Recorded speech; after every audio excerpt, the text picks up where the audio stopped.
எங்க daddy mechanic ஆயிட்டாங்க. பாருங்க டூல்ஸ் பாக்ஸ்லாம் வச்சிருக்காங்க, பைப்பு வேற இருக்கு. மெக்கானிக் பிளஸ் பம்பர் ஆயிட்டாங்க. ஜாலி. இனிமே எங்க டாடிக்கு வேலை இல்லாட்டியும் இந்த வருமானம் இருக்கும். என்னது இது டூல்ஸ் பாக்ஸ் இல்லையா, கார் வாஷா? என்னங்க டாடி. சரி வாங்க பெல்ட் வச்சு விளையாடுவோம். நான் வேற ஓவரா பேசிட்டு இருக்கேன்னு மண்டையில் ஒரு கொட்டு வேற வச்சுட்டாங்க லைட்டா. சரி பெல்ட் வச்சு விளையாட்டா. சின்ன வயசுல இருந்து எனக்கு இந்த பெல்ட் விளையாட்டுனா ரொம்ப பிடிக்கும். இப்பதான் வந்து நம்ம வெயிட்டு போட்டு லைட்டா பிடிச்சிட்டோமா, லைட்டா தான்.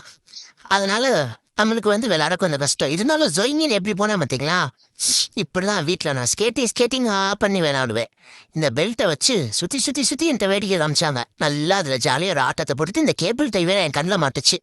எங்கேயோ நான் ஒளிச்சு வச்சிருந்தேன் சோஃபா கடியில். அதை எடுத்து கண்டுபிடிச்சி எப்படி விளையாடுறேன் பாருங்க. ஜொயின் ஒரு விளையாட்டு ஜாலியாக இருந்தது. அதில் வாயில கப்பிட்டு அங்கே போவேன், இந்த ரூம் போவேன், கிச்சனுக்கு போவேன், எல்லா இடத்துலையும் போட்டு விளையாடுவேன். டயர்டா நெவர் அப்படிங்கிற மாதிரி எப்படி ஓடுற மாதிரிண்ணா. எங்க டாடி வேற டேய் நீ வேற வெயிட்டு போட்டுட்ட, கொஞ்சம் குண்டு பை ஆயிட்ட, பார்த்து விளையாடலாம் அப்படின்னாங்க. எதுக்கும் நாங்கள் அசர்வோமா மாட்டோம். ஜாலியா அதோட ஆட்டம் போட்டுட்டு, பரவாயில்ல டாடி நீங்க மெக்கானிக்கா தான் ஆகல, இது மாதிரி சர்க்கஸ் வித்தையெல்லாம் காமிச்சு நம்ம பொழைச்சிக்கலாம் அப்படின்னு நினைச்சிட்டு மனசை தேத்திட்டு எங்க டாடிகிட்ட சொல்லிட்டு போனேன்.